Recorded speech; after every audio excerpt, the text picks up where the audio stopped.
everyone, and welcome back to D&D&D&D&D campaign number 2 of Black Ink and Blue Blood.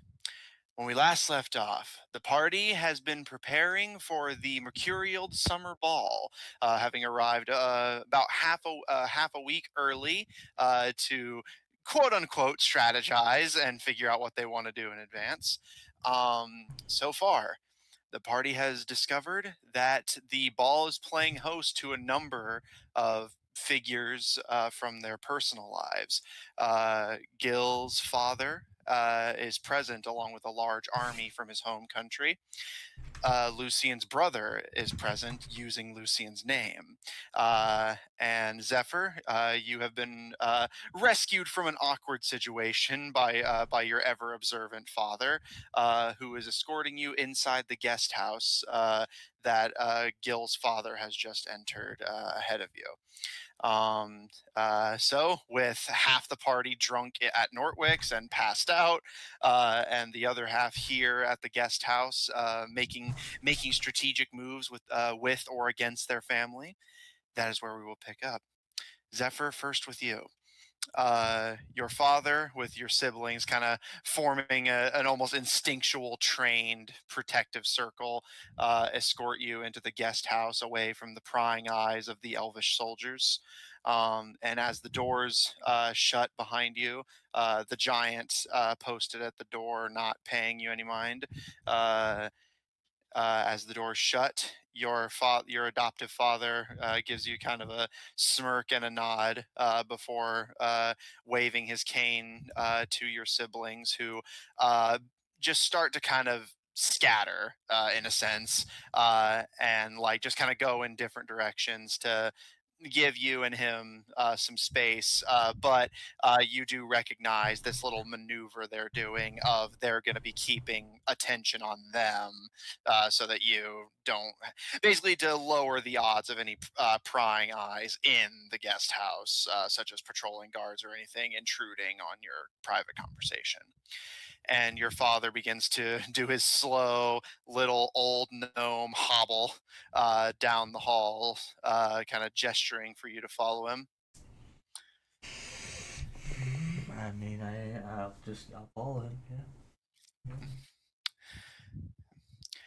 After a moment of you following in his wake, he kind of turns to look at you with a wry grin, his needle like teeth glimmering in the uh, glass filtered sunlight coming in through the roof. Already getting into trouble, are we? Uh, I don't know about that.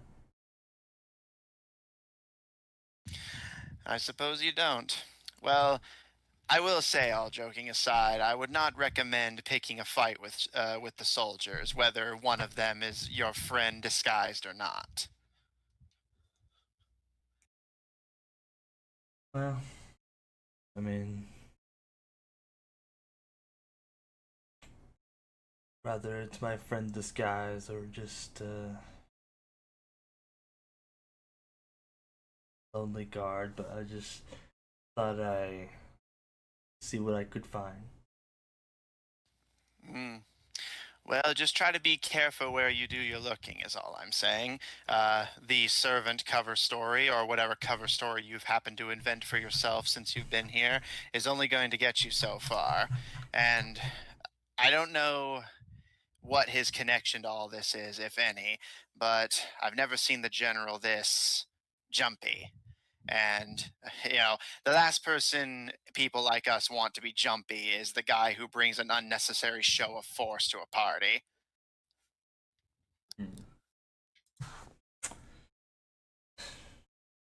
Well, I've just been trying to do my investigation as best as I could. What have you learned? Sadly, not much, but it does seem to be a doctor in town that is rather intriguing. Do tell. Hmm. Well, I believe there is some sort of drama between one of our colleagues and a family member of theirs going on. And while I'm not sure, it does seem like her life is at threat. Ooh, interesting. And he kind of starts to lead you up the stairs towards where you know the second floor of the guest house is where the nobility stay, whereas just the rich and powerful stay on the first floor. Uh, and he kind of is quiet for a moment, leading you up the stairs before speaking up again. Do you think the doctor himself is involved or your friends' relatives? Because if all you've been picking up from your snooping is family drama, you wouldn't have had to look far. This is a political party, it's nothing but familial drama. I believe the doctor knows more information than he has given to me, but Then he knows how valuable it must be. yeah,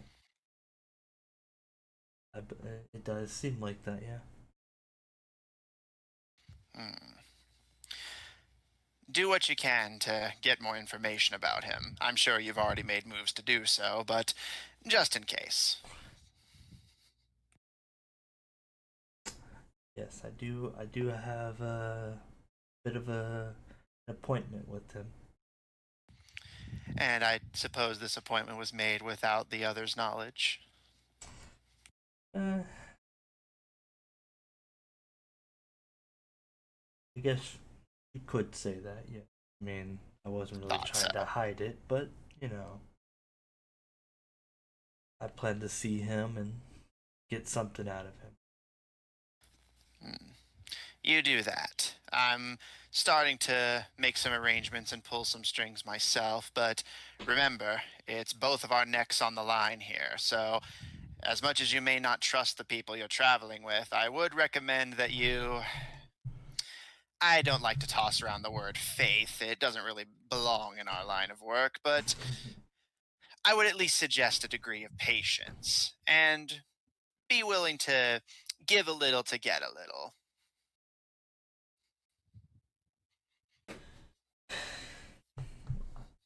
I will see what I can do. He gives a nod and approaches one of the doors fairly close by to the staircase and fishes a small orange key out of his pocket and hands it to you. If you ever tire of staying in the local inns, you are, in quotes, one of my servants, so you should have access to the family room. Just try not to flaunt the family name too heavily. Uh, don't need conflicting cover stories. That always spells disaster.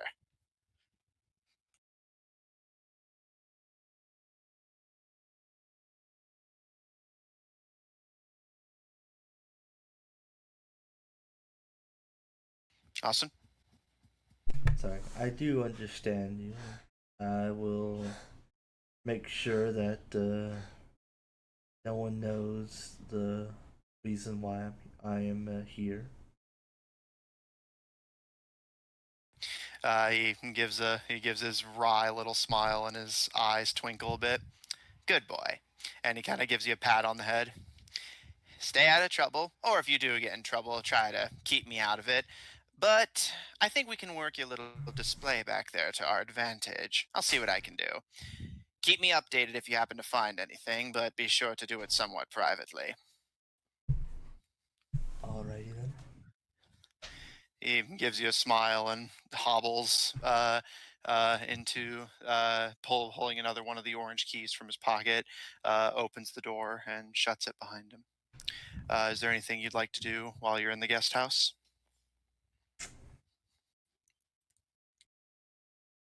I mean, not. I mean, would there be anything of value? Like, not like stealing, more or less, just anything that would be useful? Could I see? Well, so do you have anything like that crosses your mind as something you might consider useful? Uh, because there's all the different bedrooms, and you know that there's like rich and powerful people staying here. But if you're talking more like, is there someone I could talk to or anything like that? Like, just what are you looking for? I was just meaning like any items like that I feel like I could, but don't really. I can't think of anything in mind that would be like. Yeah. You can make a perception check, but at a cursory glance, yeah, it seems like with the patrols and people living here, kind of constantly going to and fro. There's not a whole lot here that you would like that you could just find that like wouldn't be under some kind of security. I rolled perception and I got 24. um, but yeah, so well, like I said, looking around, you do see a few of the rooms have been the doors have been left open by their occupants, whether it's out of like a lack of care or them like being gone briefly and planning to come right back, so they didn't want to go through the whole rigmarole. But like I said, just in terms of things lying around, nothing of interest sticks out to you. You do see a few people occasionally going to and fro, but no one you recognize. All right, then I will take my leave. All right. Gil, yeah, still disguised as one of the Gyogran soldiers. You are outside the guest house in the garden where the various little personal gatherings are hosted. Your for the moment, visually speaking, fellow comrades in arms, causing their small ruckuses among the tea parties. And you saw your father enter the guest house ahead of the Tibadran royals. What would you like to do? Hmm. I'm thinking, is there anywhere else I could go to drop the skies? There is the kind of almost jungle-like area surrounding the topiary garden, so you could kind of sneak into the brush and do it there. Yeah, Uh, I want to. I want to go into the brush and drop my disguise, going back to my well, natural form. okay, make me a stealth check, please.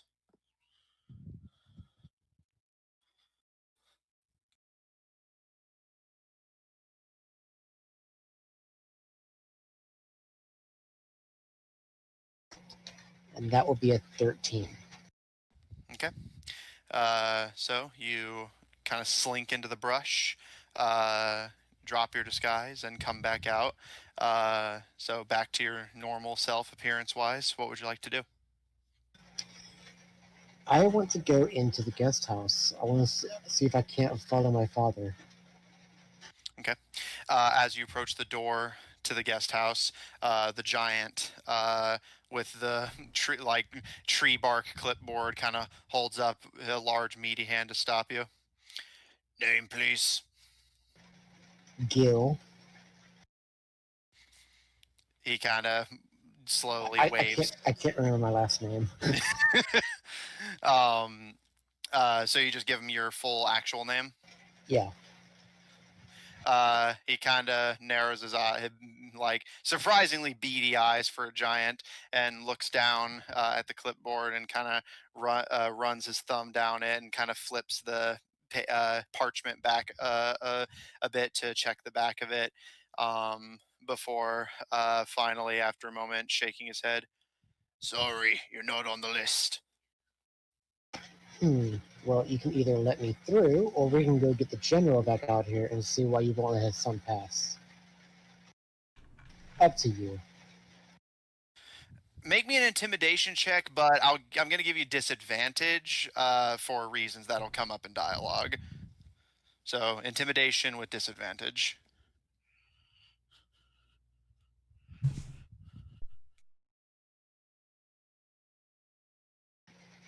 6.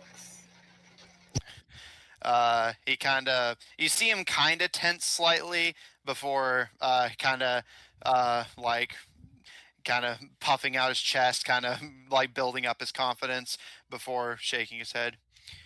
The general has no children.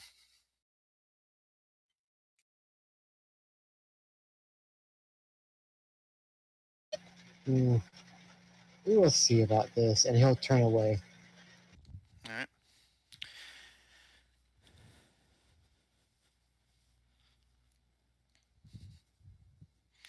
Okay, is there anything else you'd like to do here, or you good? He is going back to the hotel, where he will drink some more before going back up to Lucian's room. Okay. Lucian is deeply unconscious by the time you get back. And for the sake of real,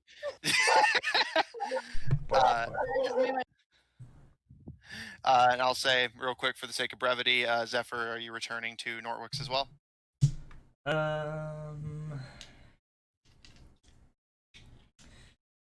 Yeah, I mean, got nothing else to plan over there. I mean, Okay, just making sure.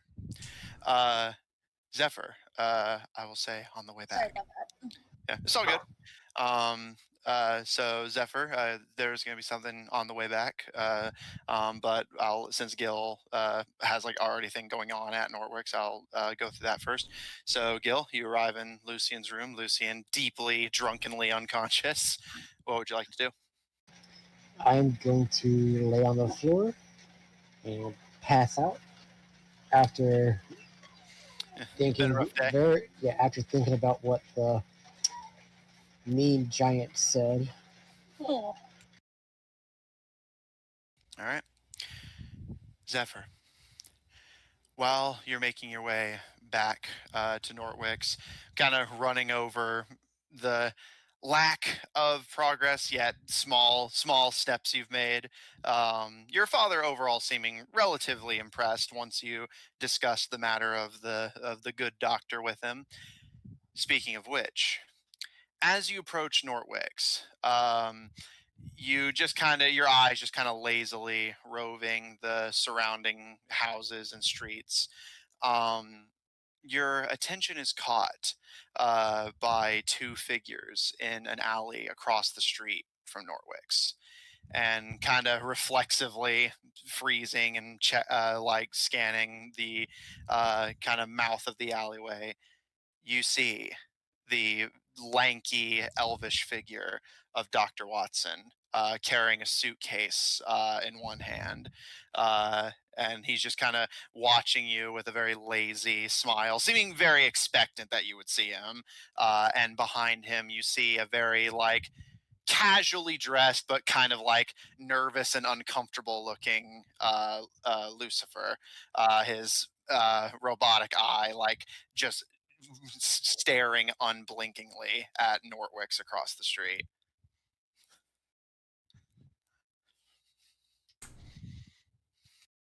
I guess I'm gonna approach them. You know, walk up to them. Mhm.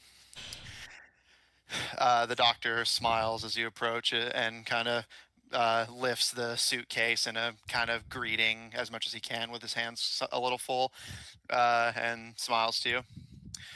Apologies for the somewhat lackluster introduction. I was hoping to catch you on the way out, but your much nosier and more aggressive friends were with you. What is it that you need? Oh, I don't need anything. I just come with a reminder, is all.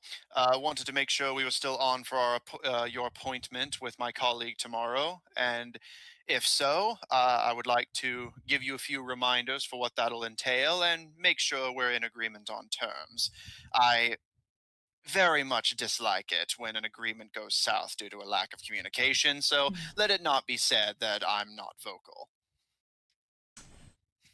I am listening. He smiles and nods to you. As I said, I'm promising you a blank check. Should my colleague try to weasel their way out of offering you anything, you just send them my way, and that should keep her on the right side of our arrangement. And I am curious, admittedly, what you hope to do with the blank check I'm offering you.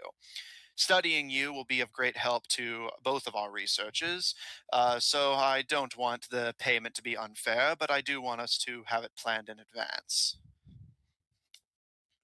Well, few thoughts crossed my mind. One of the first was 1,000 gold, but the question also then popped in my head: what kind of what would you be doing to me? And that is also part of why we wanted to come here, to make sure we were on the same page about that. Rest assured, it will be painless and safe.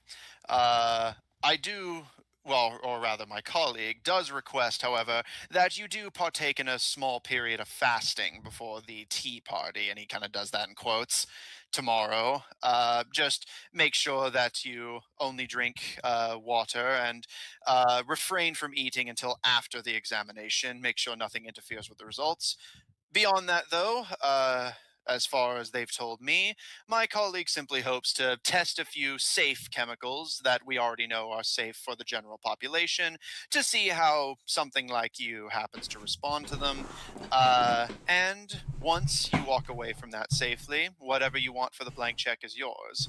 We don't need anything from you, just your time and your body, for lack of a better word. Sounds a lot more than just examining my bodies. He smiles and says, like I said, I like to make sure everyone's on the same page. Hmm. And then my question is, what would happen if let's just say I didn't come out all right after your experiments? He smiles and says, rest assured, we have absolutely no reason to think you won't come out, or rather that you will come out worse for wear. But should something like that happen, then you can consider whatever you want for your blank check doubled. Insurance policies and making sure the various researchers involved's reputations aren't dampened by any mistakes. All right. Since you are doing some experiments on me, and it is not, it does seem like you are sure, but not certain on my safety. I will. Oh, I am certain on your safety, but I'm the type of person where I don't like to make promises that I'm not 120% certain I can keep. Mhm. Yes, these experiments are routine, given traditionally to just about every Yavik species, but you're not a traditional species. So there is a small, negligible, but not completely not worth mentioning chance that you may have some unexpected reactions. But as I said, the chance is negligible at worst, but still worth mentioning. So, as I said, we are all on the same page. Right. Well, given the what you have told me, I would possibly say my offer would be. Hmm. I'm thinking somewhere around 500 gold, and then on top of that, you give me some information. He smiles and says, "That sounds fair."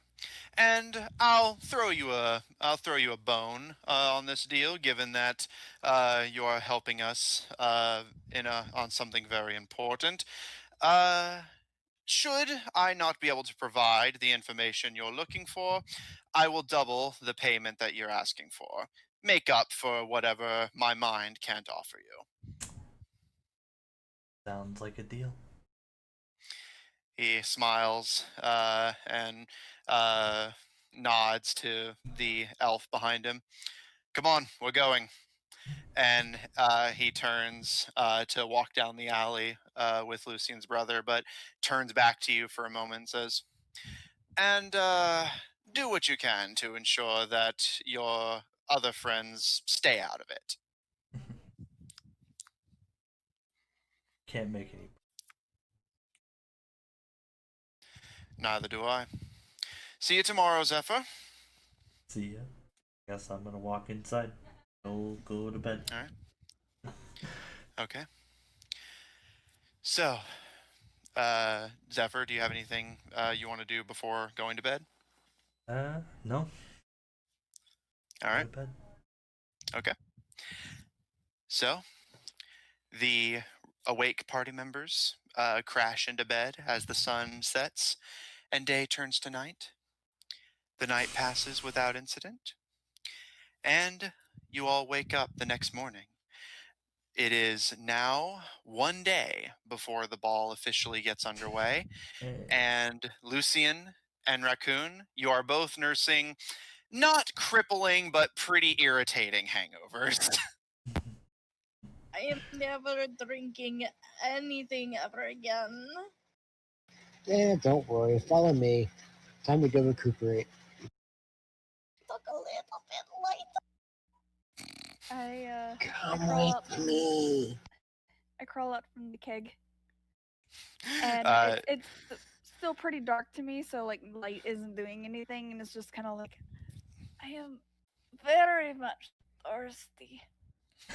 as soon as you start kind of curling out of the keg, you see your adoptive father already at the ready with a mug of just regular water, which he holds out to you with a kind of like half smile, but also very sympathetic look as he hands you the mug. I'm gonna see whether or not I actually have a hangover though, Yeah, I would like to also know how much I remember from yesterday. because All right. that as well, because I have never actually had the hangover, so I've never know had if one Raccoon either. would. So. Okay. All right. Well, okay. So I'll I say. have. It sucks. All right. Well, I I'll say. got that is a 17. Okay, what do you want me to roll? Yeah, I was gonna say. So in terms of your hangovers, roll me a Constitution saving throw. Got the 17. Okay. And probably memories could be like history I or got something like that. a 12. Yeah, I got a plan. Okay. Like I said, like it's pretty much as I said in the like transition to the next day. Like it's irritating, but nothing crippling. uh, like just the kind of headache that puts you in a bad mood, but you can still go about your day. Okay. As for how much you remember, if you want to try and recall, make me a history check with disadvantage. Okay, I'm going to do that. Let's see. First roll is a 24. The next roll is a 21. Okay. You actually recall the events of last night pretty much perfectly. There's a bit of a haze on it, and you do have that instinctual like, God, in terms of your behavior, but you can otherwise remember everything fairly well. Okay, was it my imagination or like, did you tell me some things yesterday? Oh. Nah, I think you're dreaming.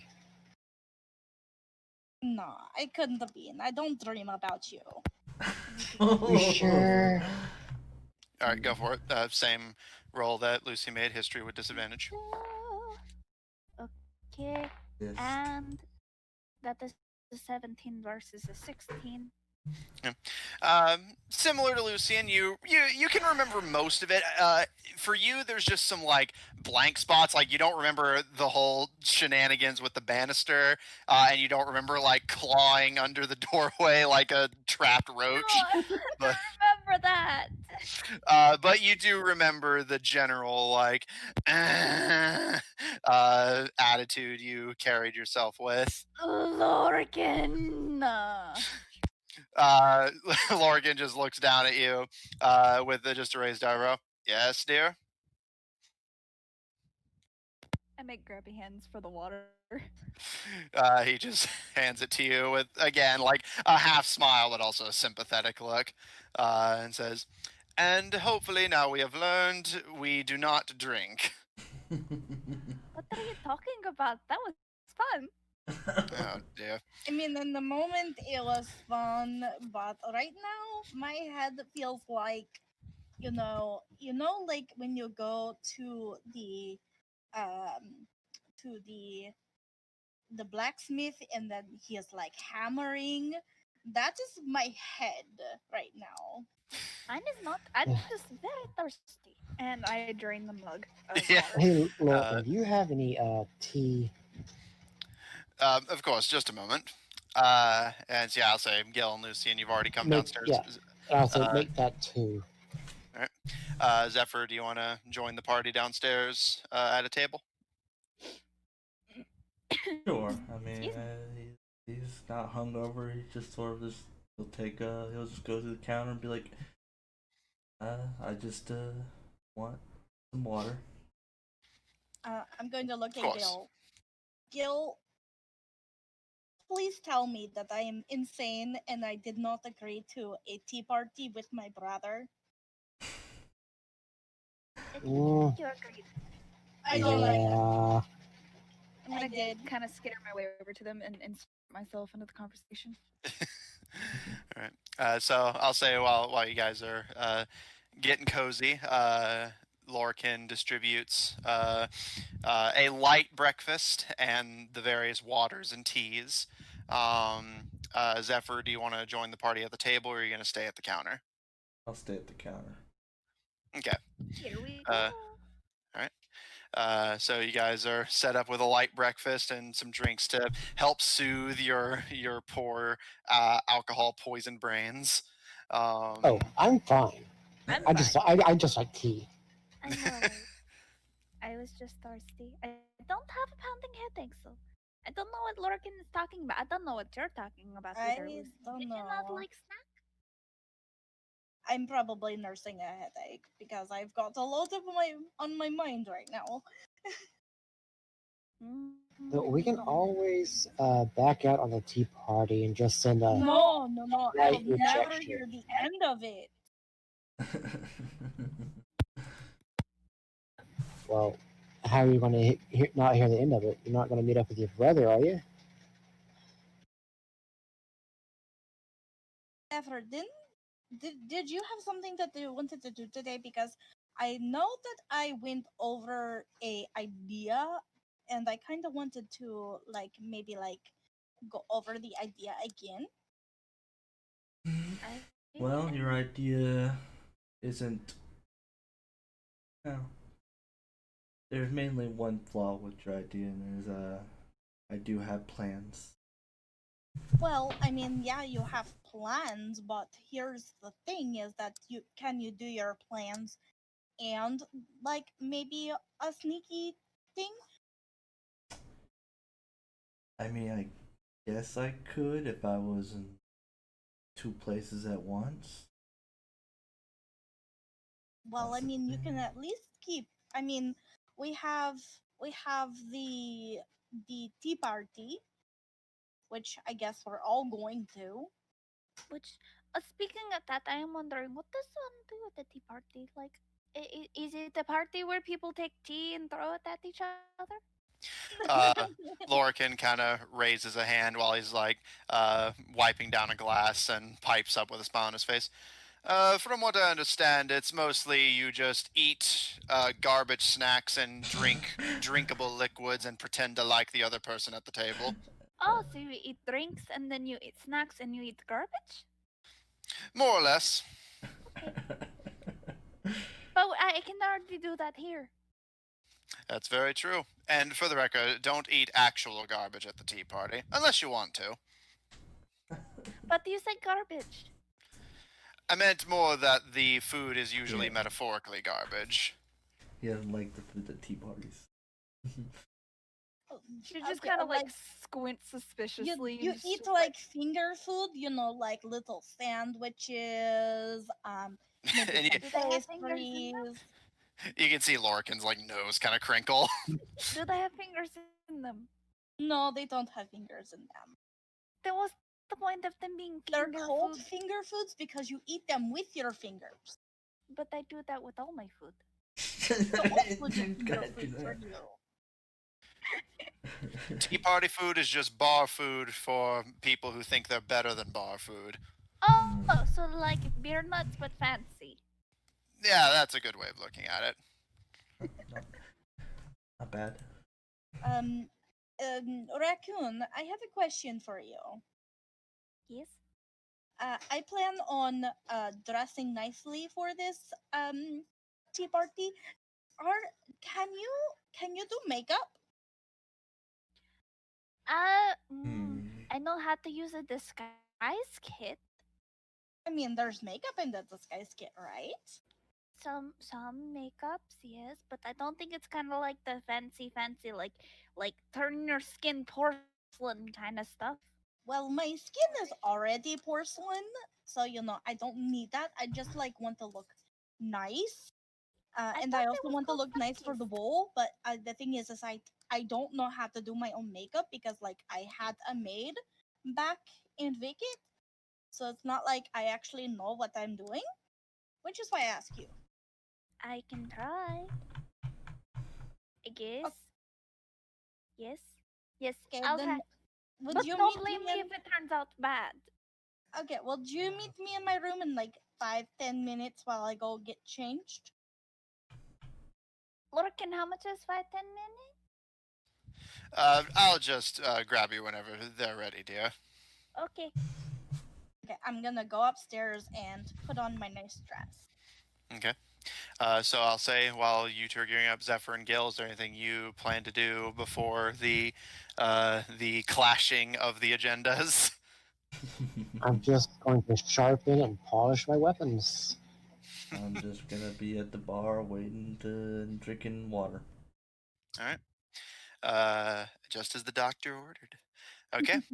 After a moment, Lorcan grabs you, Raccoon, as Lucian comes down in their very nice dress. Uh, very, very much the picture of elegant elvish nobility. Um, uh, Ooh.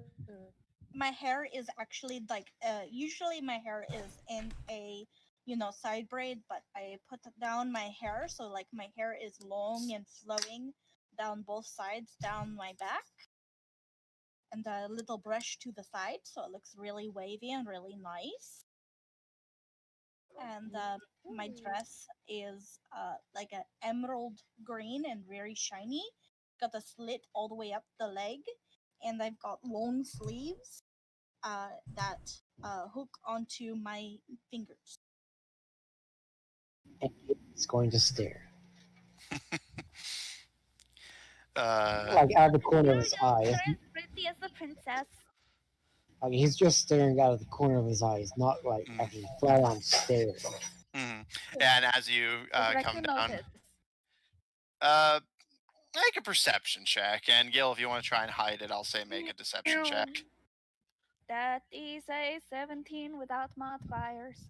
Okay, Gil, do you want to try and hide it or? She beats me already. Okay. Yes, Raccoon, you do see Gil kind of hiding it, but making eyes at the elf as she walks down. And I will say, as an added kind of side note, that yeah, Lucian, as you step down, several of the orcish and ogre patrons of Nortwicks just start whistling and pounding the tables.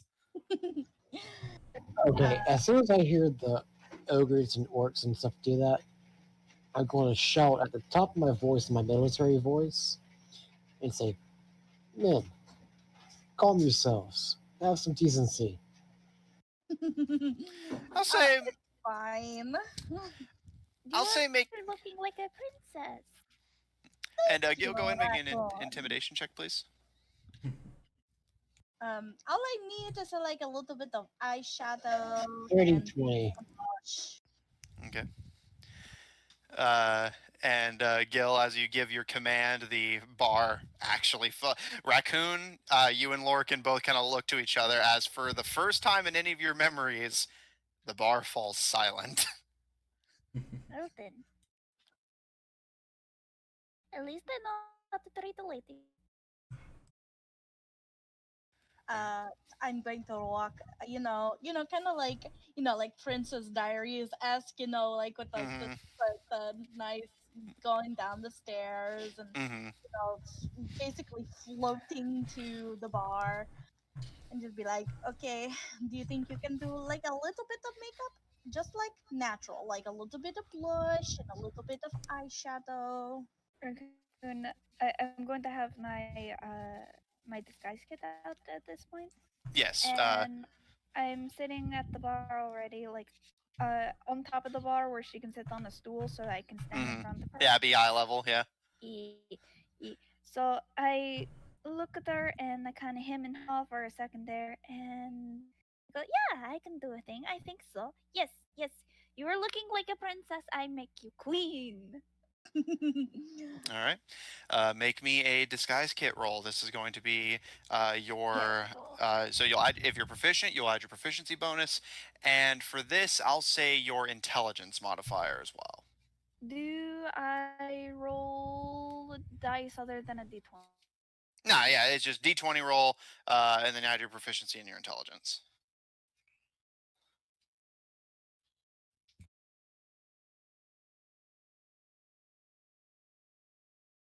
Can you hear me? Yes. Oh, must be some connection troubles on their end.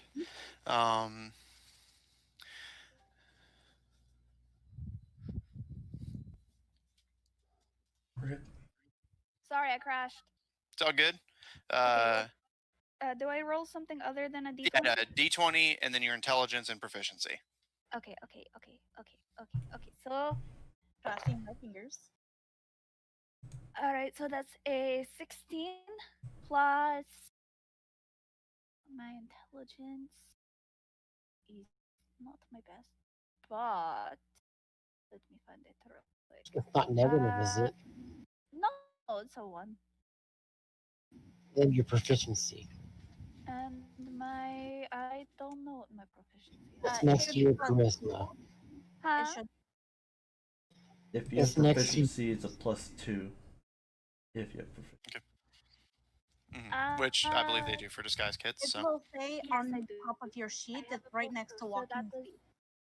I said 16 plus 1 plus 2. all right, 19. all right, 19 total. So I figured it would be. All right.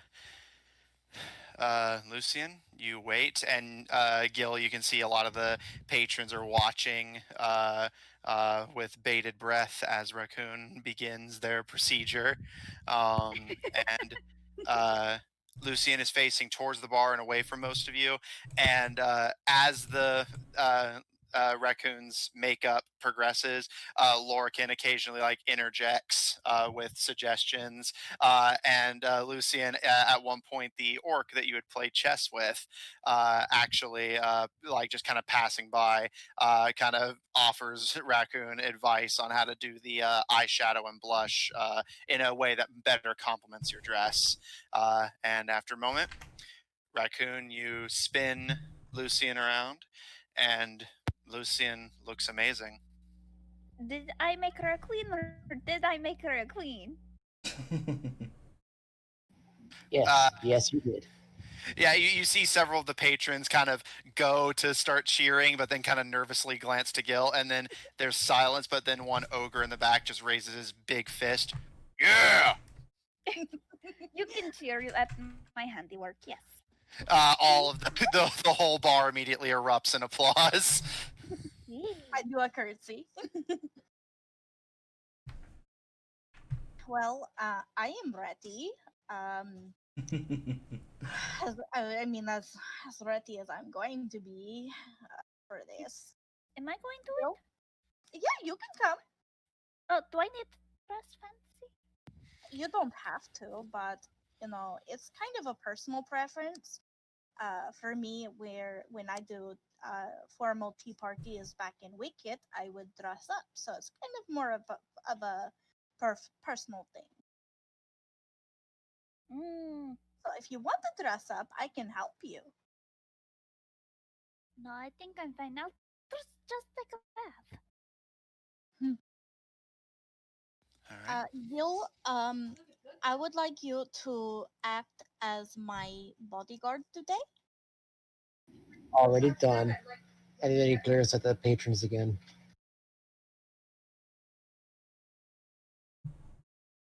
All right.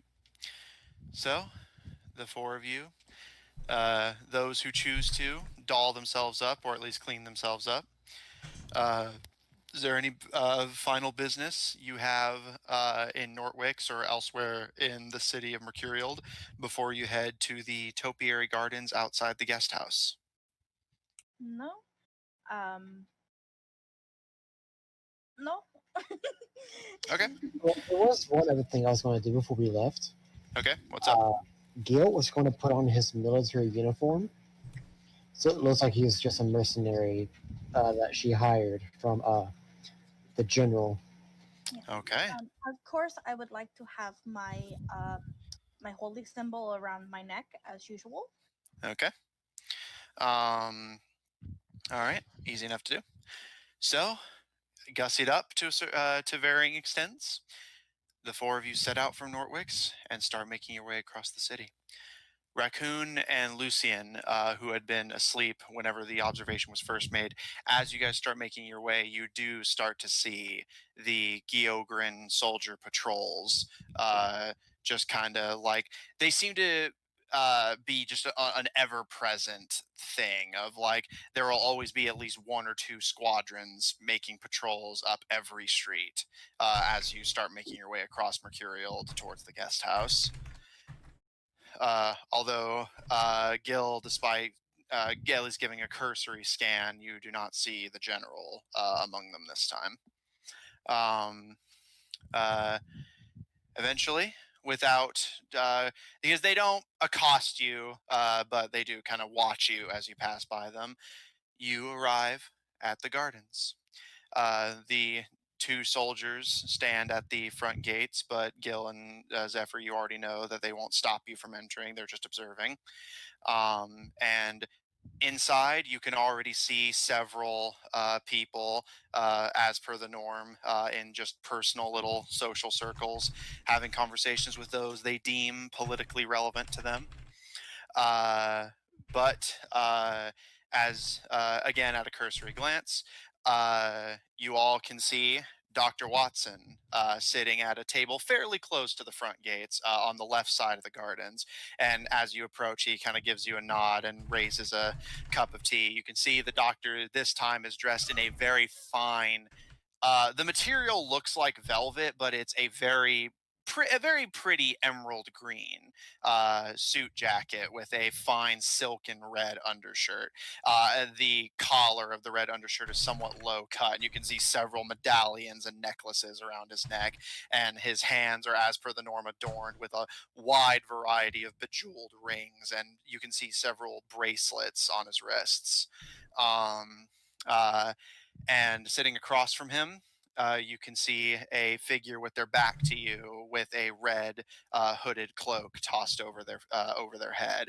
And to his immediate right, you see a kind of somewhat chubby and short and hunched figure wearing a full body plague doctor uniform, so you cannot see what they look like beneath it. Yes, plague doctors. But the doctor, as I said, gives you a nod and raises his teacup in acknowledgement as the four of you arrive at the gates. What would you like to do? Do I see my brother? Make me a perception check. I'm looking for anything out of the ordinary since I'm on guard duty. That's funny. All right, so go ahead and roll me a perception check as well, Gil. And what'd you get, Lucian? 26. All right.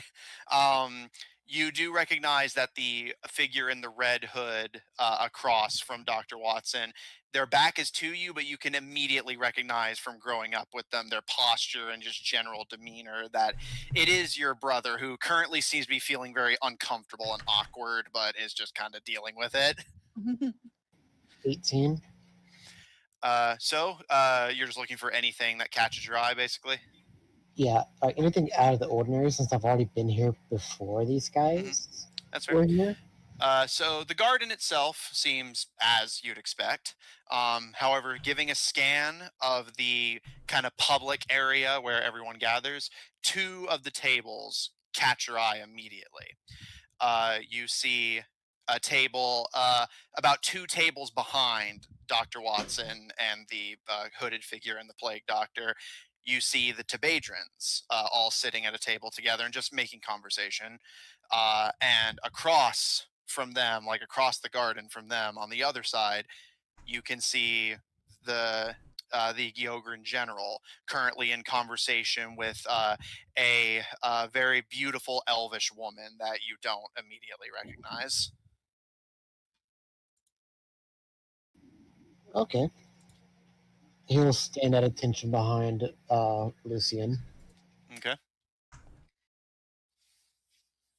I'm going to make my way to a chair and sit, princess style. Okay. There are already 4 chairs laid out for all of you to sit at the table with the other 3. Zephyr and Raccoon, do you follow? Yeah, All we'll right. follow for now. But I Uh, am sitting. I'm not sitting. all right. So the 4 of you make your approach, and Lucian kind of at the lead, but Zephyr, since you're kind of paying close attention to Wattson in particular, I'll mention that you kind of immediately notice this as well. You can see the doctor kind of smile and nod to the hooded figure, and he says something, but you're too far away to hear what he's saying at a distance. But the hooded figure immediately turns, and you all now can see it's obscured slightly by the shade the hood offers, but the scarred, artificial-eyed face of Lucian's brother, who immediately breaks into a smile, seeing the 4 of you approach, and stands up and starts stepping forward, seeming just that very excited, like like child happy to see you demeanor. Essentially, you can see now that you're seeing him frontal. He's wearing a very demure and casual black vest with a red sweater, and a simple pair of black pants and loafers. Sorry, got a Discord call. Really need to mute that one. Anyways, so just generally dressed in a very demure black and red ensemble, and he approaches excitedly and holds out what Lucian you know is the scarred hand, but that hand is covered with a black glove that the other is not currently donning, and he holds out his hand to just kind of each of you in turn, if anyone takes him up on the handshake. I'm so glad you decided to come. Well, you know me. Of course, I take his hand. He Gil does not. He stays in his military look. All right.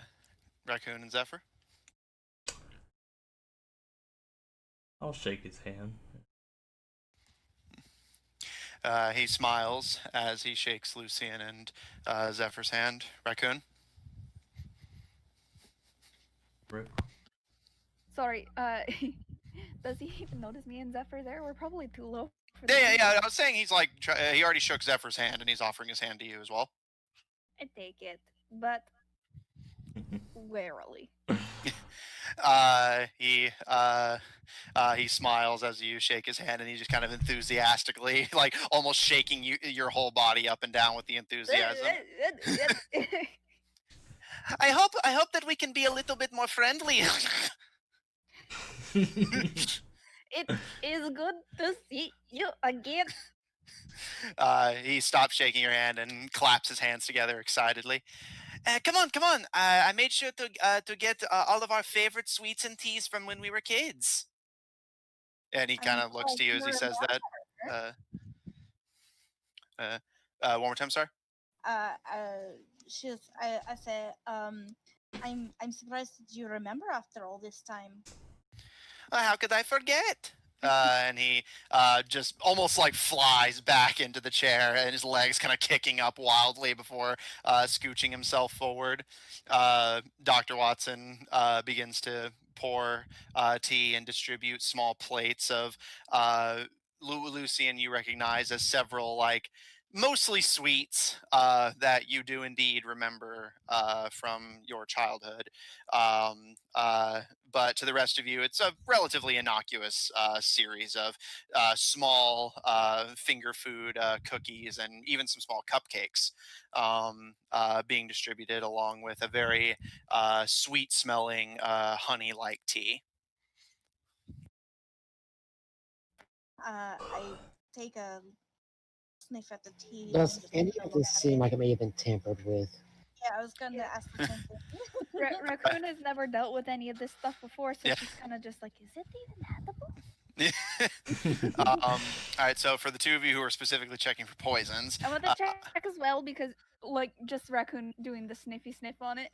okay, so I'll say medicine or insight check, your choice. I do have a medicine modifier. Well, I hmm? do. So I yeah, go ahead and roll and just keep your rolls in mind real quick. Zephyr, what are you doing Okay, while is it there? insider medicine? Well, yeah, you pick which one. Like, I'll do basically, you can insight. either watch their reactions or look at the food itself. But yeah, so while you three are doing that, 19 plus Zephyr, 3. yeah, so just keep your roll in mind. Zephyr, what are you doing? Zephyr's just gonna be sitting down, waiting for his little appointment. All right. Yes, you do see as you sit down that the doctor has not put a plate of food in front of you. And you can see the plague doctor just looking you up and down with, you can't see their face through the mask, but from their just body language, very obvious excitement and enthusiasm.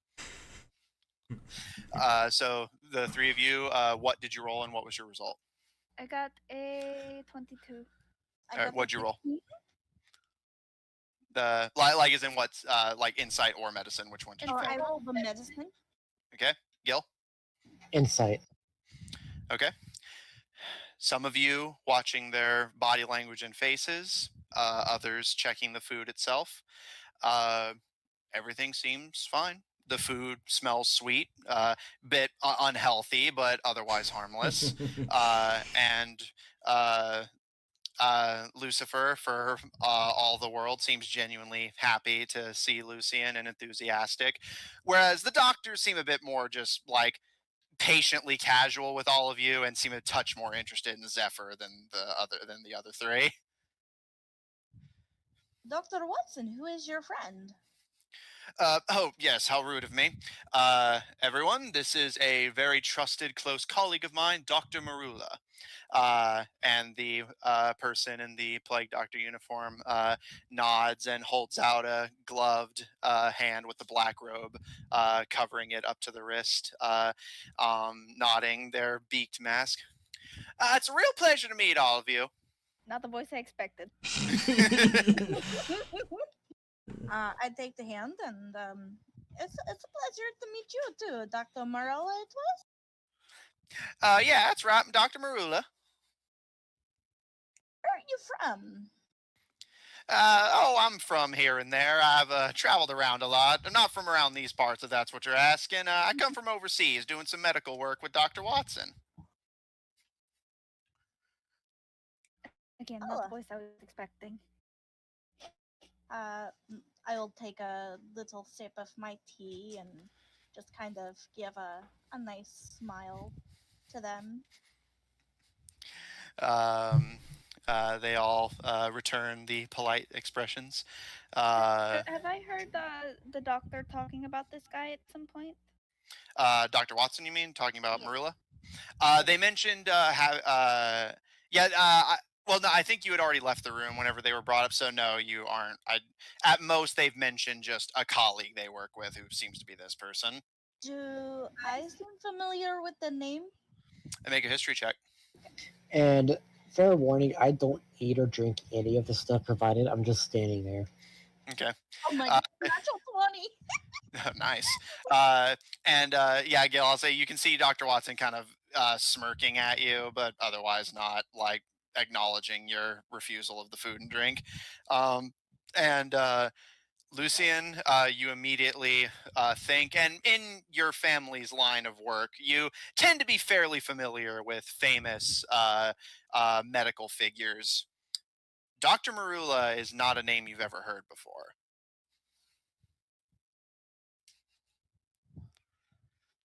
I'm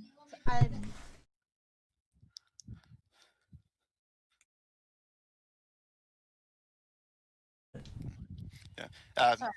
There it is. So I'm Lucian was a little bit on edge. I'm going to like take a little bit more tea and just kind of like study my brother's face a little bit. Uh, you said that he seems excited, but like, is he like maybe a little too excited Make an insight check. or?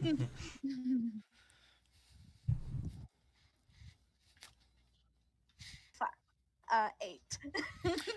It's hard to tell. His face is somewhat obscured by the hood, and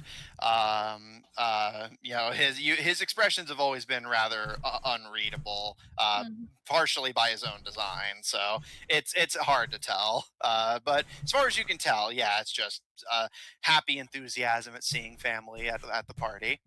Um, and as the kind of uncomfortable start to the tea party drags on, Dr. Wattson, seeming relatively relaxed and comfortable, kind of leaning back in his chair, holds up a hand after taking a sip of tea. We won't keep the loving and incredibly talkative family for too long. Your friend Zephyr's already agreed to help Dr. Marula and I with some research. Zephyr has some information unique to him and kind of gives a smile and a very very overly friendly, not in the like overtly suspicious way, but in that sense of it's someone you've known for not very long and they're acting like they're your best friend. Pat on Zephyr's shoulders and says, so we'll just be exchanging some niceties before proceeding to that. But it is a pleasure to see all of you outside the clinic. How long have you been treating my brother?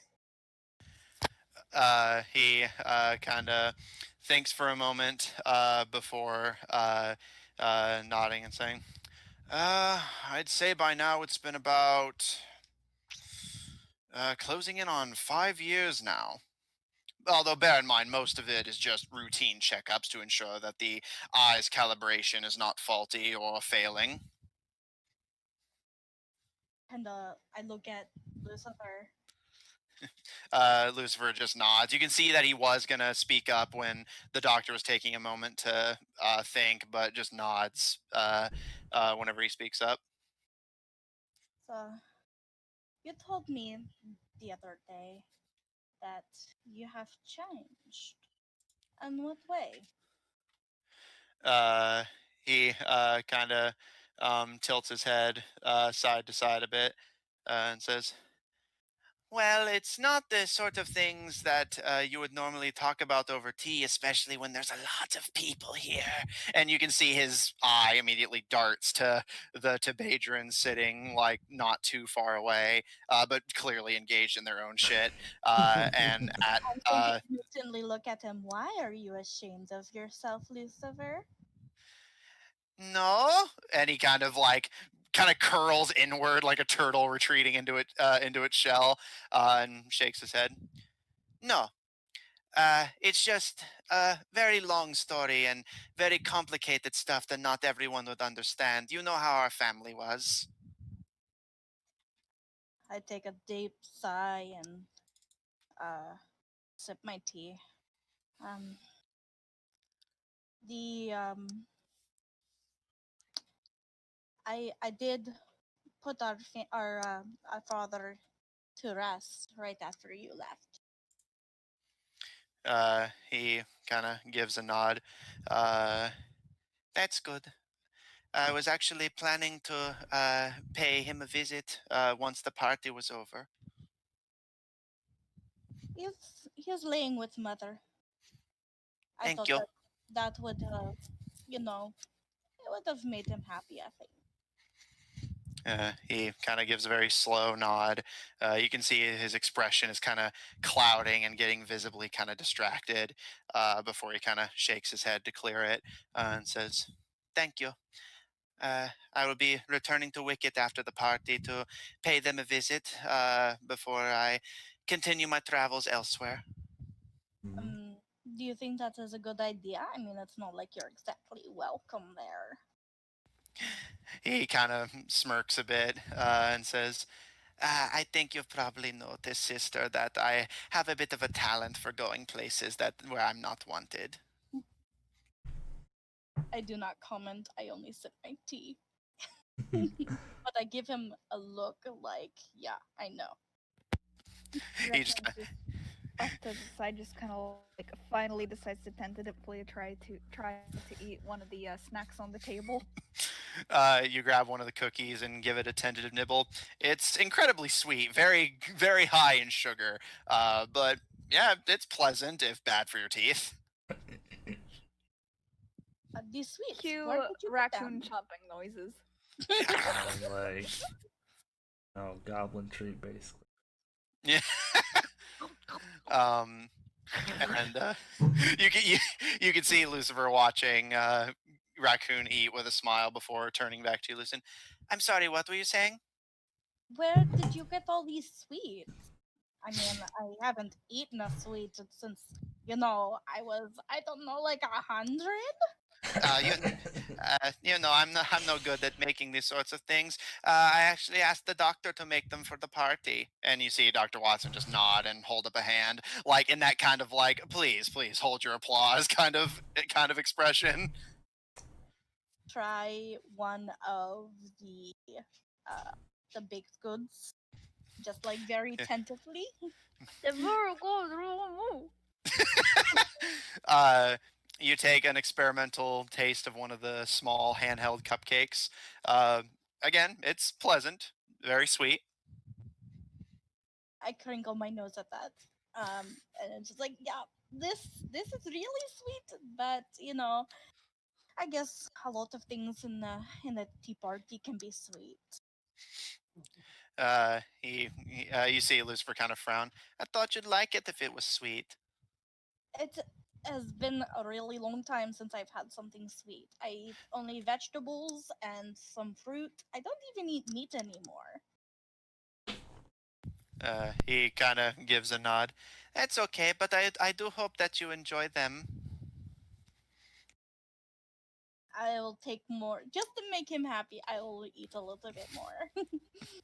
He beams, and you can see him kind of look to Dr. Watson with a kind of like kind of that expression of like a kid who's looking to their parent, like, did I do it right? Did I do good? And Watson just kind of nods without like, not like his eyes are closed, but he just nods as if knowing without looking that he's getting that look. Listen, I have a question. Oh, perhaps I might have an answer. Would you perhaps be interested? Well, I mean, how much would you charge? I should ask for a little. And she's gonna look right at Lucifer. This family therapy. Uh-huh. It's been a long time since I've been able to put my psychology to use. Uh, hmm. Well, for returning clientele, and he smiles and gives a gesture to Lucifer. Uh, hmm. If you can promise to not start any fights, and you can see he looks over your shoulder to Gil, who's just not eating any of the food and just watching the whole thing play out, then I would perhaps consider doing it free of charge. I think that it would do, especially Lucifer, very well. Well, then I'll do everything I can. But much like your brother, I'm actually intending to leave not too long after the party. Have some business in Georga. So if you don't mind a bit of travel, then perhaps we can take this business on the road. But otherwise, I'll do what I can. See if we can't make some headway. Get the two of you on the road to recovery before I take my leave of Mercurial. You're not leaving forever, are you? Oh no, just some short personal business in Georga. I won't be gone long. Okay, because I wouldn't like to leave Lorkin alone.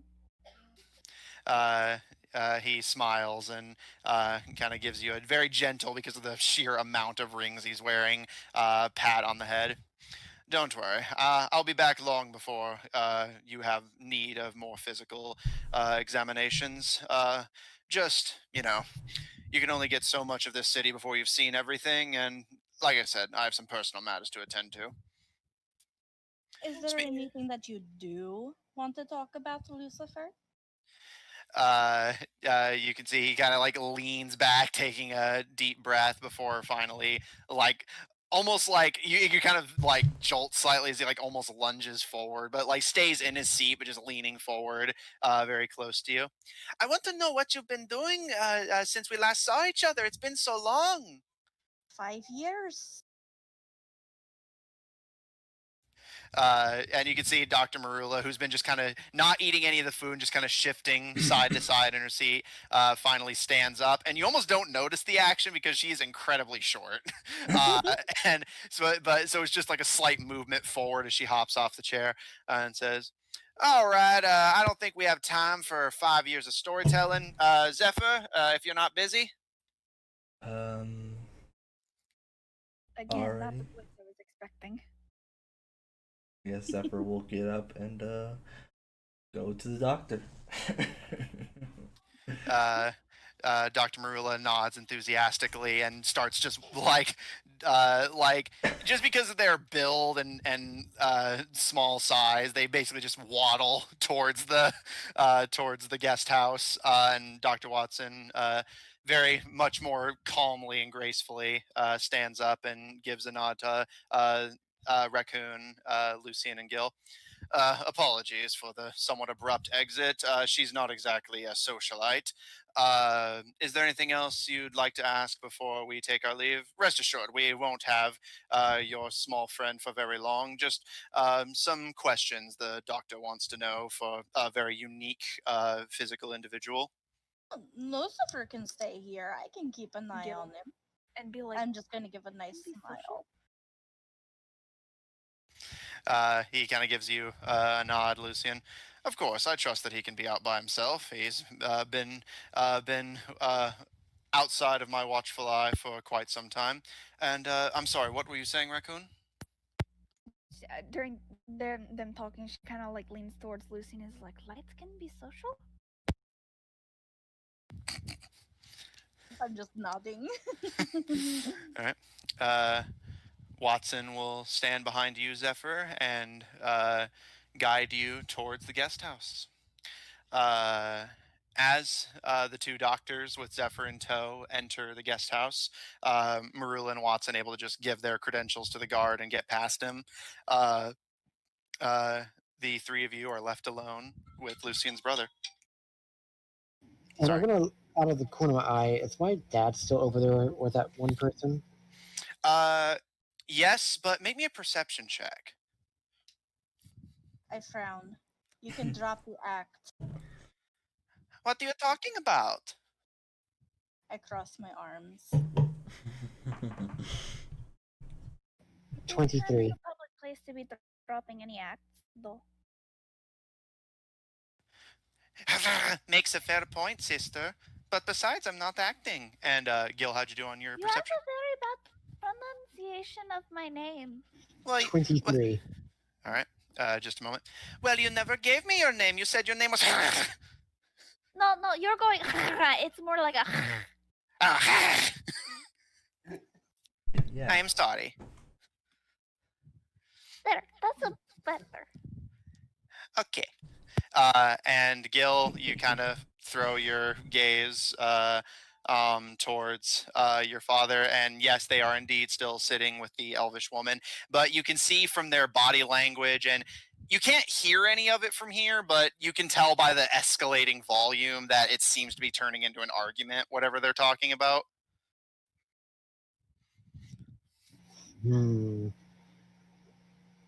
Brother. I want to see if I can't work my way that way a little bit to listen in. Okay. Bear in mind that will be noticeably taking you away from Lucian and Raccoon. Yeah. Because they're like literally I'm- on the opposite side of the topiary garden from you. Like, I'm heading, I'd be there about halfway. So I could easily get back to Lucian if I need to. Okay. All right. Easy enough to do. So Lucian and Raccoon, you can see Gil kind of edging away towards the center of the topiary garden. And Lucian, what did you say? And we'll just pick up from there. I'll take some some cupcake and kind of play with it in my hands. Tell me the truth, Lucifer. What happened? You see his expression. It doesn't turn like angry or aggressive. It just more seems sad. And he tilts his head to the side. What do you mean? Don't make me say it. He kind of frowns, and you can see the eye kind of scanning the floor as if really not wanting to make direct eye contact with you. It's been a very long time. I nod. I just want to know what or who did that to you. You don't remember anything, do you? Am I supposed to? They said that you were supposed to, but they also said you might not. Lucifer, what are you talking about? He kind of leans forward and gestures to the like almost animalistic scarring across the eye, very distinct from the mechanical and precise scars that occupy the other half of his body. You did, or at least to a certain extent, you did. I guess that's uh, it's hard to explain, but you don't remember, but it was you, sister. Oh. I would never. No, I know that's why I said it's like not exactly you, but I'm there's I'm not allowed to talk about everything. The doctor says that I talk too much, and I'm not supposed to talk about it too much. But I wanted to see you, and I'm glad that you're okay. Hmm. Difference, brother, but between talking too much and, you know, talking with a concerned, loving sibling. I think it's okay to tell me. Uh, and you can see he's like his body language is getting very like kind of wriggly and uncomfortable, and you can see he's starting to kind of nervously like reach up into the hood and start like scratching at the side of his head. um, uh, and you can almost see him like gradually devolving into the person you last saw him as, kind of fighting to maintain control of himself. uh, Gil, uh, making your way to pretty much the exact center of the topiary garden to be in between your father and your party.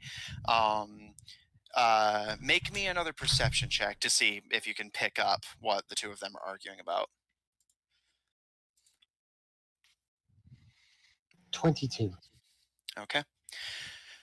You can hear the voice is again like immediately unfamiliar to you, but the woman sitting across from him, seeming very impatient and like tapping her fingers on the table very aggressively and impatiently. I'm telling you this, General. There is absolutely no need to march an army into a diplomatic meeting of nations.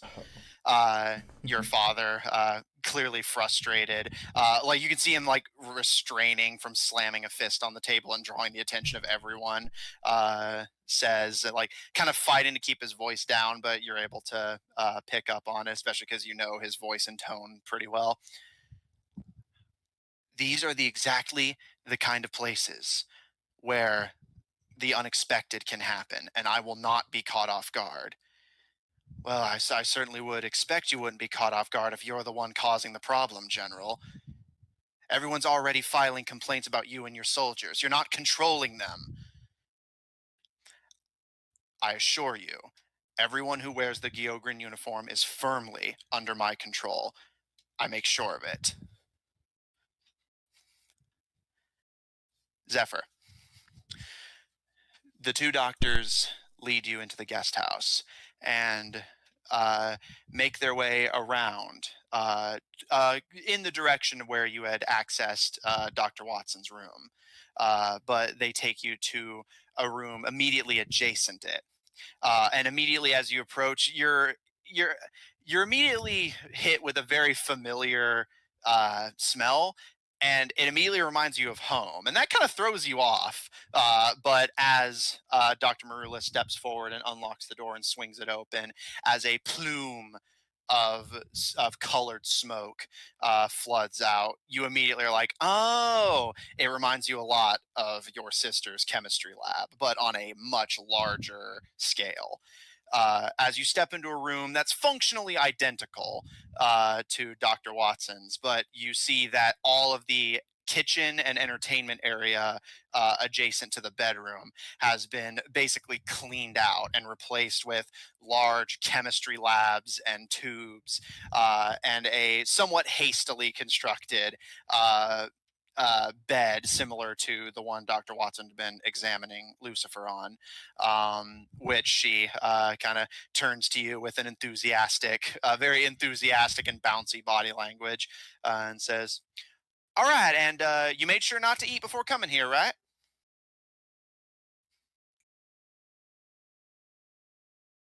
Us, dude. Not even a little. All right, it's gonna make this a whole lot easier on my end. Just have a seat over there, and it'll be just a second. And she kind of darts off towards the bathroom, and you can hear several glasses tinking together as she gathers materials. And Watson just kind of chuckles and kind of gently prods for you to continue forward. You'll have to excuse her. She's enthusiastic about her work, but don't let the quirky demeanor fool you. She's one of the smartest medical researchers I know. I would arguably surpasses myself in the medical field on its own, although I think I have a beat in the realm of technology and prosthetic work. Well, as long as my safety is in safe hands, I do not worry too much. Safety in safe hands. Uh, Dr. Watson gives a smile and pats you on the shoulder. You'll be absolutely safe with us, I assure you. Honestly, given your line of work, I'd say you're actually more of a danger to her than she is to you. And as he says that, Dr. Marula returns with several vials and glasses kind of wrapped up in her arms, which she begins to distribute across the various chemistry tables. All right, this might take a while and you'll feel a little bit dizzy by the end of it. Gonna have to draw some blood and make sure that I have samples before and after so I can compare them, that sort of thing. But it's completely harmless. I do this sort of thing all the time. Nobody's ever been seriously hurt by it recently. And it's all completely routine, I assure you. Although we can get experimental if that sort of thing interests you. I do not wish to be some kind of monster or anything like that, but I just am willing to let y'all do some tests on my body and stuff of that sort. All right. And she pulls a syringe from the vials she had collected and kind of does the, like emptying the air out and giving it a flick to get any excess off of it. Time to practice some medicine. Oh dear. Uh, I will say we will cut back to what everyone else is doing over this time, but Zephyr, this will occupy you for roughly the next hour. Dr. Marula with Dr. Watson just observing and occasionally offering assistance. Basically, it becomes a routine of blood is drawn from you. You then get a simple examination or injection, but you don't feel particularly unusual or affected by any of it, which they both insist is perfectly normal. By the end of it, you again are a little bit dizzy. You do suffer 1 point of exhaustion as you have just safely and medically, but you have lost a lot of blood. um, and by the time it approaches the latter, like, just finishing off the test, she has a clipboard just gradually filling up with notes on your physiology and internal functions. She approaches you with a syringe full of a black liquid that, similar to all the previous ones, she kind of gently prods into you. And you're used to this sort of thing, so it doesn't injure you or anything. And she just kind of speaks casually as she proceeds with it. I really appreciate you being so cooperative about this. I know a lot of people your age or people in your kind of line of work tend to be a bit sensitive to things being poked into them like this. You're being very mature about this. I can see why Dr. Wattson thinks so highly of you. As long as I'm getting paid at this, I am fine. Rest assured, you shall be paid handsomely. I can already tell from the notes that this research will fuel both her and I's work for quite some time. And finally, after the last injection, she draws some more blood and safely deposits it with the other samples and clasps her hands together. All right, that should about do us. Thanks so much for helping us out with this. And Dr. Wattson steps forward. As agreed, and he holds out a jingling sack of coin, which he just casually deposits into your hand. Honestly, I would have offered more if you had haggled, but a deal's a deal. What sort of information might you want from me? Well, more or less, possibly a colleague of you. Who knows if you all worked together before? But I am in need of information of a certain doctor. You can see he and Marula look to each other. You can't see Marula's face, but Wattson just kind of smiles. Happen to be working with a lot of doctors, aren't you? Well, I haven't really myself worked with them, but they might have something that I need, so I want information on them. But what was the doctor's name that might have my family? Question. Dr. Knight. Is it Doctor Knight? Yes, the name you were given was Dr. Knight. All right. I am looking for. I hear is a very particular someone of that goes under the name Doctor Knight. You can see Dr. Wattson kind of raises an eyebrow. Interesting. If you don't mind me asking, curiosity tends to come before my reason occasionally. Why are you looking for them? Well, I have some. I have a few agendas on them, but one of the few is they may have something that I would like back. He kind of looks you up and down and smiles. Well, I can understand that. A deal's a deal. And he nods to Dr. Marula, who, as your gaze turns to her, she raises a hand. Uh, that'd be me you're looking for. Hmm. Is that so? She nods and holds out a hand. Dr. Dynamite, it's a real pleasure to meet you again, Sugar. Hmm. I do not shake her hand, but well, it is nice to finally put a face to the name, but Well, I suppose it's not exactly a face, but you can put a mask to the name. well, true. But I have been told that you may have something of mine. Well, at the moment, I have about 12 vials of your blood. But what is it exactly that you think I have? Well, I'm not Frankly, by seeing your reaction of before, I question if you actually have it, but I am looking for my family. And I was told that you may have you may have had them at one point at least. She she doesn't move, and through the mask you cannot read her face. But after a moment's silence, she speaks up. Well, Sugar, I'm afraid you have some slightly misinformed information. I have not been exposed directly to your parents, but you are right in that I do know where they happen to be at this moment.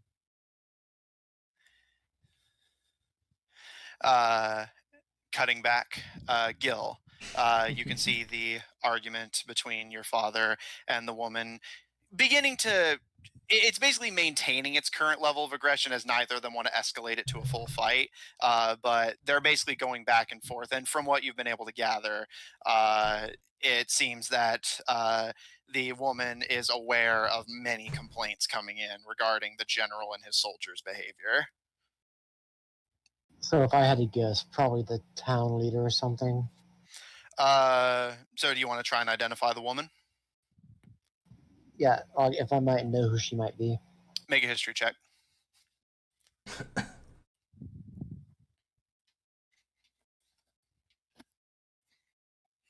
23. You do, on closer examination, recognize the woman. This is Queen LFB Wicket, the leader of the Wicket Kingdom. That's why she's so unpleasant. Oh. So, you gonna do anything, or are you just listening for now? Just, One more time, sorry. just listening. Okay. While also trying to keep a conversation on them, on on Lucian. Okay. So your attention's being a little split, so you may miss things on either end. But speaking of which, Lucien and Raccoon, Lucifer seems a bit uncomfortable and not. It doesn't seem eager to expose any more details than he already has. What do the two of you do? To Do I need to understand. move to another table? I'm just trying to understand Lucifer.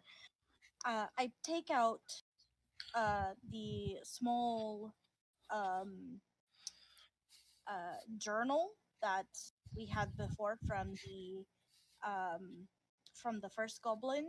You know, Mhm. the and I I Yeah. put have it that. in I front of don't him. think you No, have you that, gave it to me. so. No, I have that. No, you gave it to me. Nope. Yes, I you let did. you read it. I let you read it. I took it back. You didn't.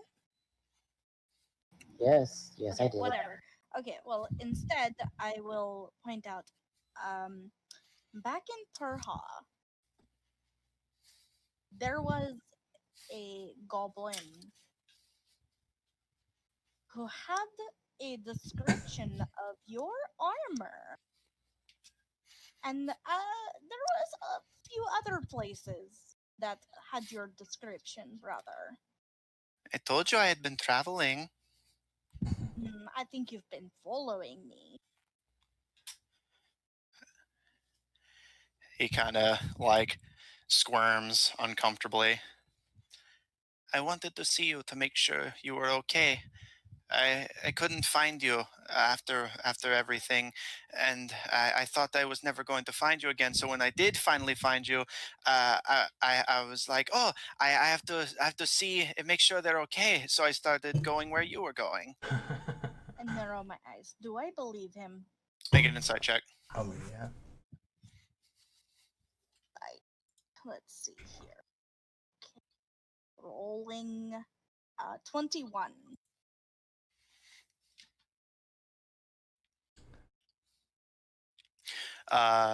He seems completely honest.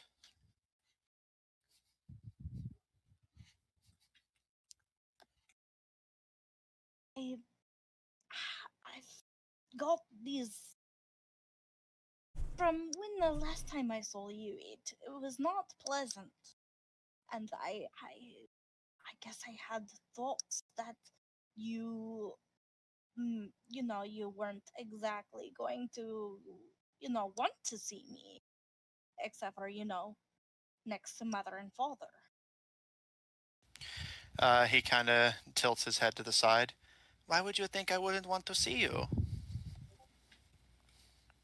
um I mean, it's not like it was my fault of what father did, but it's not like I actually stopped it. He kind of slowly shakes his head. It's not your fault. And he kind of looks down to his long-sleeved and gloved arm, uh, and you know what lies beneath the cloth.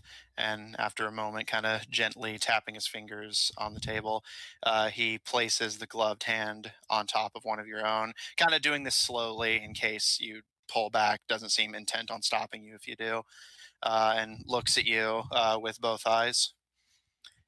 It isn't your fault. Uh,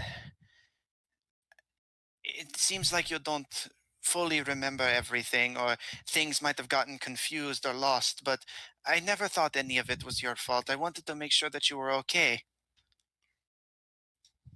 You see, you said that I did that to you. Like I said, sort of. It's a bit complicated, and the doctor doesn't want me telling you everything. Oh, Why not? sounds like Doctor knows more. Why doesn't he want you to tell me? He can see, you can see he immediately starts getting like squirmy and uncomfortable. I'm already talking too much. I shouldn't have told. I wanted to see you, and I'm glad you're Yes, okay. please. Make a persuasion check.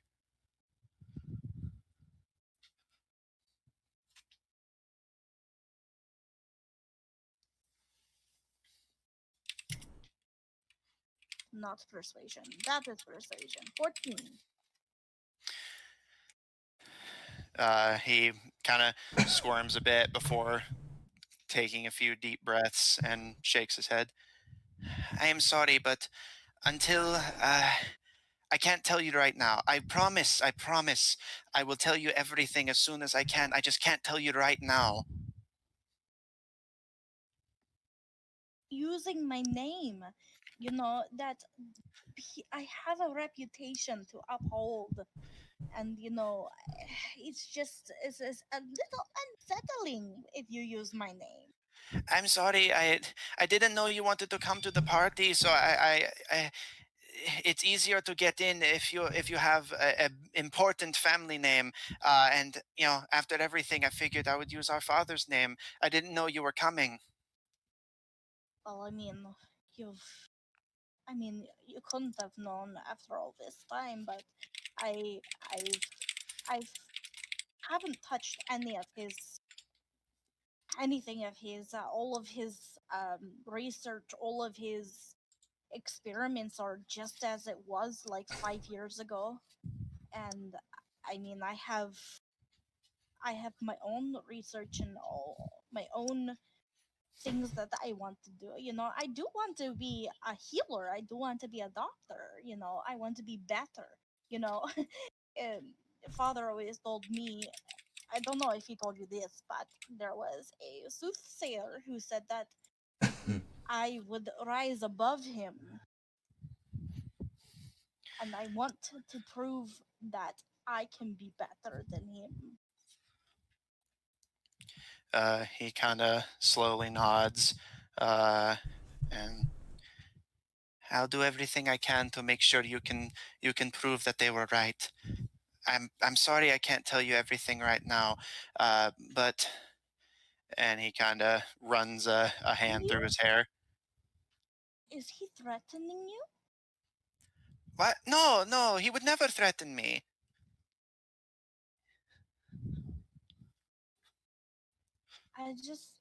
I don't understand why it is not okay for me to know. it's not just my eye, but the doctor is doing some very important things for me, some things that I need him to do, and and if you know everything, then it could make more problems, and then neither of us would be happy. Well, if you're if you're here to start trouble, I'm not going to be happy anyway. He raises a hand and kind of thinks for a moment before performing the wicket salute. Uh, I promise that I am not going to cause any trouble. I'm just here for the party because the doctor is here. Oh, he said Me on that. mother.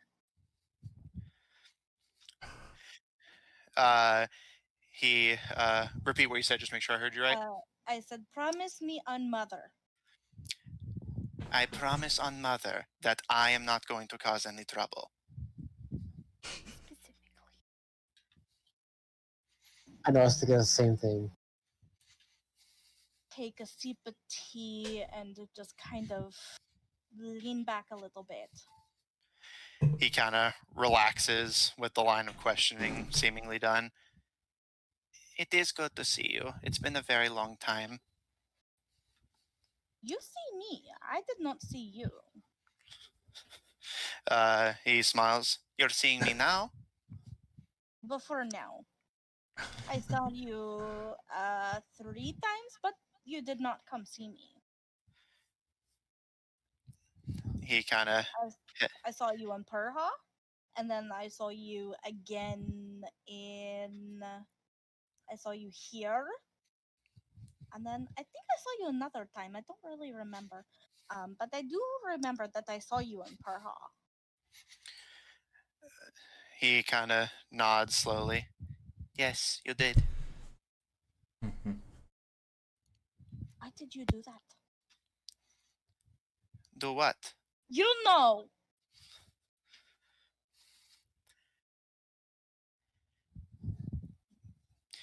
Because Okay. that's what I was supposed to do.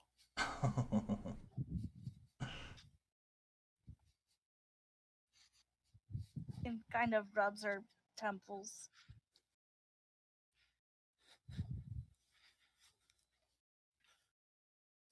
I don't even know what to say to you right now. It's okay. I promise everything will make more sense and be a lot nicer and less weird and complicated and upsetting. I just need more time, and I'm going to be helping the doctor, and everything's going to be much better for both of us. You would tell me if you needed help, wouldn't you, Lucifer? Of course. And I hope that you would tell me if you needed help. Plenty of help. I mean, he's certainly not helping right now, but he is helping. And then I've got, little.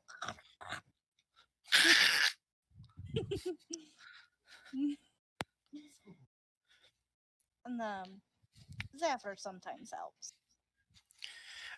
You see Lucifer's eye dart to the guest house, and you see the pupil kind of expand and contract before he nods. Yes, he does sometimes help. Once a raccoon is mentioned, she's going to look up. Her cheeks kind of chipmunked, and she's like, We were just saying that you are very helpful. "Oh, how? Star. I didn't do anything." You helped me look like a queen. You do look very good, sister. I'm proud of you. It just I kind of like goes over her head for a moment, and then she wish kind of to like know, swallow, and it's like, oh. And she goes back to eating. Lucifer, how much has the doctor told you? Oh, he's told me a lot of things. It's just I can't tell you all of it. I would get in trouble. you can tell me anything, Lucifer. I know I can tell you anything, but yeah, you ever have some of those situations where it's like there's something you can do, and it's something that everyone says you should do, but you know that if you do it, it's going to be good right now, but it's not going to be good in a little while. Whereas if you don't do it, it won't be good right now, but then it will be really good later. I understand, I think. I just have I one more question for you. He tilts his head to the side and smiles. Do you know anything about the Scar Concord? Yes, I want to look at him. Are yes, you I do. or the doctor involved? He I kind of study his stares.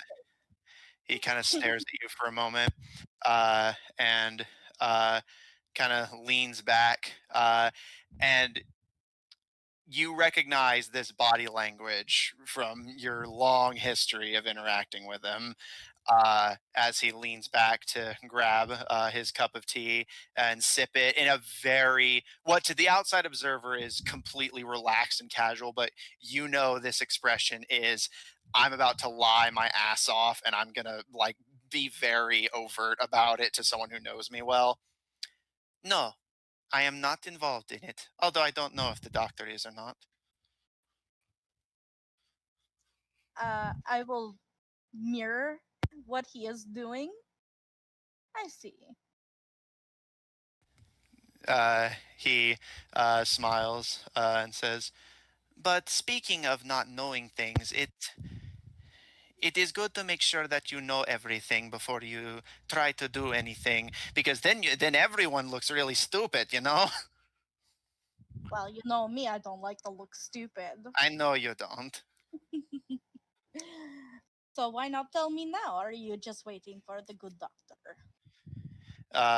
You can see his eye is still watching the guest house carefully. At the moment, yes, but I also just wanted to talk to you.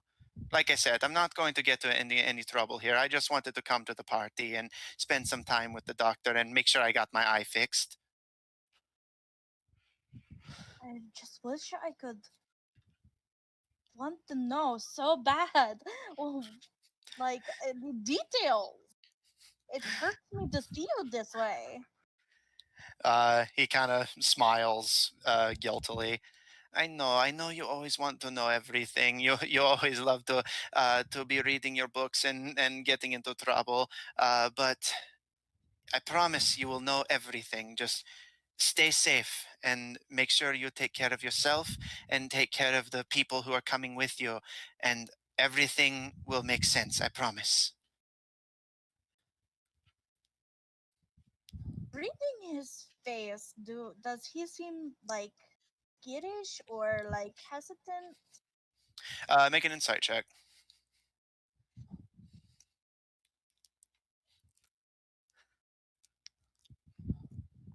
15. Again, you've known him for a long time. You know his expressions pretty well. He is not. He does seem a bit uncomfortable at being questioned and at having to kind of skirt the truth with you, but you can tell from his body language that as whatever objective it is he's pursuing, he is resolute in pursuing it. You recognize his current expression and body language from years of half-brewed cockamamie schemes that he would pursue with 100% confidence, no matter what happened in the end.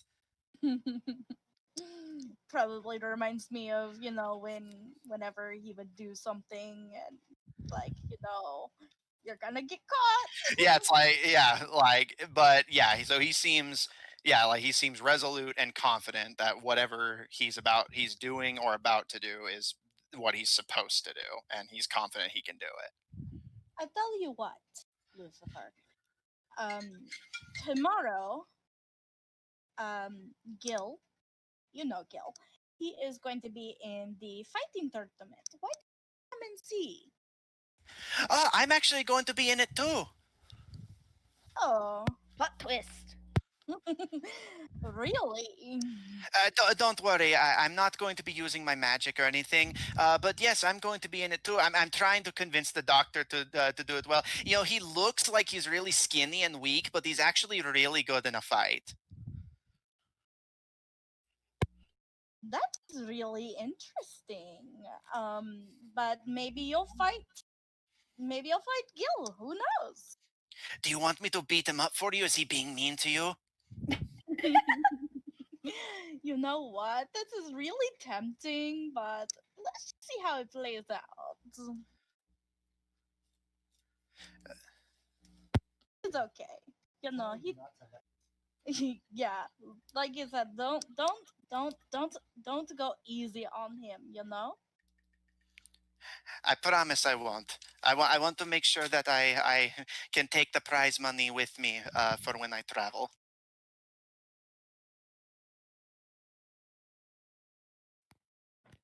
At that Arcon's like, prize money? One more time, sorry. Prize money? Yes, they're offering a lot of money to whoever wins. I what? Like, it's kind of like a look on her face that like nobody likes. It's kind of like her automatically like her planning face. Shenanigans. Yes. Absolutely mischievous. Alright. I most certainly will not be in that. Wink, wink, wink, wink, wink. He smiles and says, "Well, whenever you're not going to be in it, I hope that we do not have a really fun fight and get to see who wins." Oh. But I am not going to be in it. No, but Gil is. No, yes, but No, me brother, I am not much of a fighter, you know. But I'm very interested to see this now. I wasn't before, but now I am. He smiles, and this time it's an expression that has long been lingering in the back of the more unpleasant dark corners of your mind, Lucian. But you see your brother adopt a very an expression that is now hurting you less to see, but that expression of "I have a sinister plan a brewing" as he grins, and you can see his technological eyes pupil expand widely as it turns to look at Gil. It's going to be very fun. And that's where we're going to end today's session. no. I got errands to run, so I can't hang out too long. The description of his look like literally just made me sick. This is going to be very interesting indeed. Yeah, I've been sitting on it because like nobody had like been pursuing the tournament angle for a while, so I was like, man, that's gonna be a twist. Yep. Found Dr. Knight and tournaments. Now, the question is Zephyr gonna tell us? Yeah, that is a very good question. Also, I mean, now depends Raccoon on is what I really learn. wanting to be in it because she heard money. All right. Well, And yeah, now yeah. the biggest question is, will Gil try to pickpocket Zephyr again after seeing the renewed bag? You won't see it though. You won't see it. I already all made right. plans for you won't be able to see it. Yeah. All right. So I hope everyone had fun. Yes. Oh yeah, that was Like just that last few minutes, just like literally made me like I was picturing it in my head. And I was like, oh. All right. So thanks you guys so much for playing. Thanks everyone at home so much for watching. We will see you all next week, hopefully at our usual time. Yeah. Dun, dun, dun.